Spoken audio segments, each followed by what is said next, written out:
This story is so painful and horrific, it might send your mind into a disturbing state. They even mentioned it could literally induce nausea. To understand the monster Ed Gein became, we have to look at the isolated environment that forged him. And the crucial point here is the dual toxic forces of his parents. On one side, we have George Gein, an alcoholic and largely absent father who was constantly getting fired from jobs because of his drinking.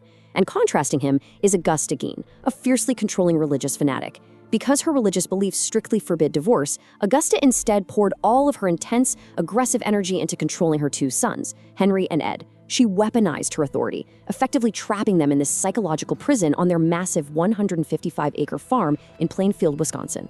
Augusta's methods for keeping her boys mentally imprisoned were absolute.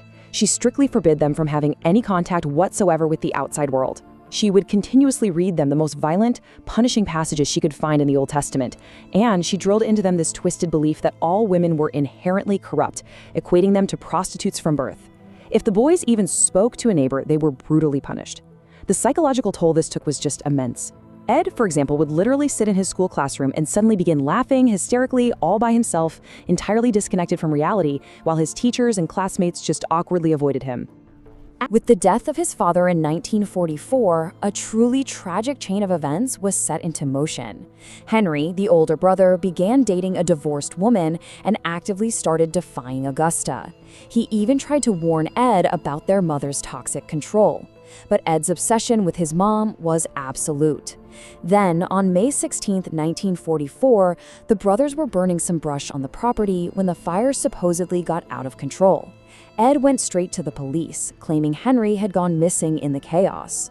But when search parties finally found Henry's body, things didn't add up. Henry was found face down, dead, but with 0 burn marks. Instead, he had bruises on his head. Despite this, local authorities conducted absolutely no autopsy.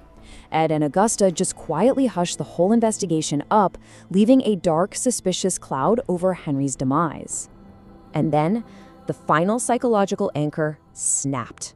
On December 29, 1945, Augusta Gein died of heart failure.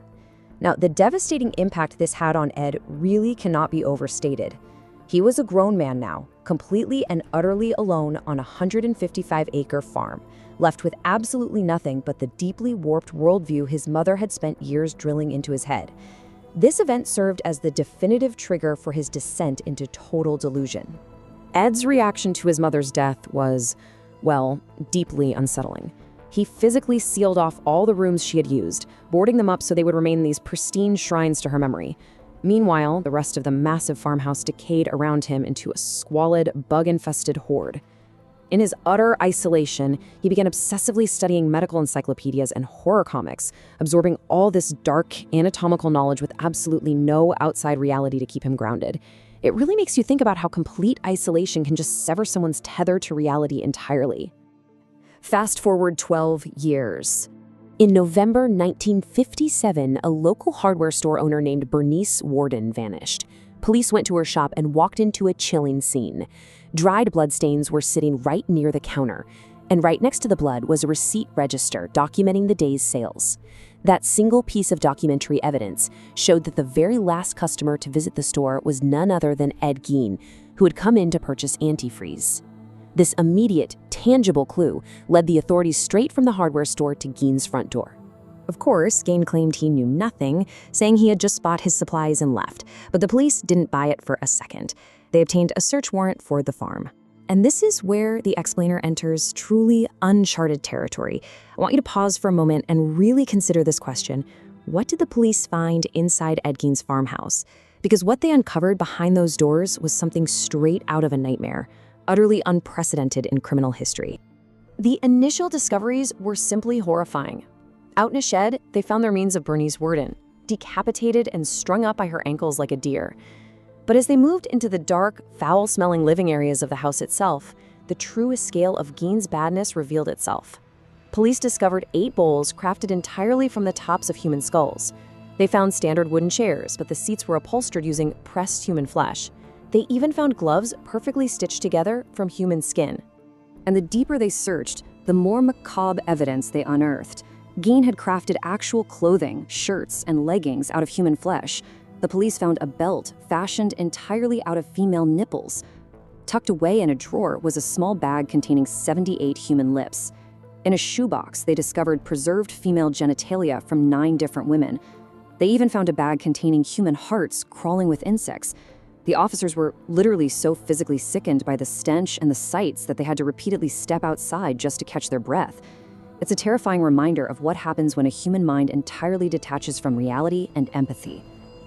So, how did one man acquire all of this? Well, during police interrogation, Gein finally provided his shocking explanation. While he eventually did admit to murdering 2 women, including Bernice Worden, the vast majority of the body parts came from somewhere else entirely. The key number here is 5. For 5 straight years, between 1947 and 1952, Gein routinely raided 3 local cemeteries at night. He kept a close eye on the local obituaries, specifically looking for recently deceased women. Under the cover of darkness, he would dig up these freshly buried bodies, steal the corpses, and then meticulously fill the graves back in. Families would visit these graves the very next day, completely unaware that the coffins below were empty. Gein successfully exhumed parts from roughly 14 bodies this way. And this reveals the deeply twisted psychological motive driving him. According to the source, Gein's macabre goal was essentially to create a skin suit from these exhumed remains. He selected bodies of women who physically resembled his mother, Augusta. His mind was so fractured that he genuinely believed by meticulously piecing together these horrific garments and wearing them, he could literally step into the skin of his mother and bring her back to life. It was a compulsion born entirely out of his obsessive, mind-altering isolation. The legal aftermath of the case reflects the severe mental decay we've been discussing. Upon his arrest in November 1957, psychological evaluations quickly led to a diagnosis of schizophrenia.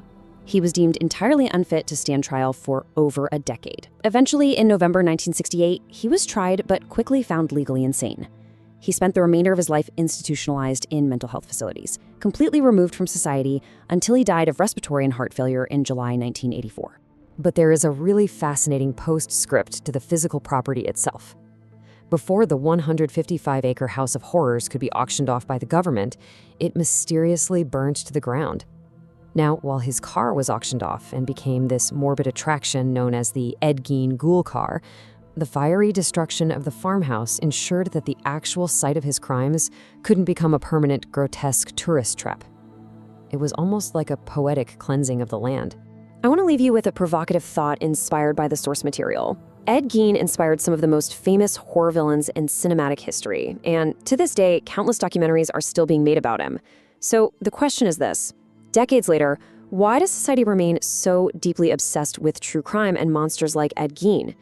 Is it a way to confront our deepest fears from a safe distance, or does it reveal something much darker about our own human curiosity? It's definitely something to think about as you navigate both the digital and the real-world horrors we've explored today. Thanks for joining me to unpack this fascinating source material.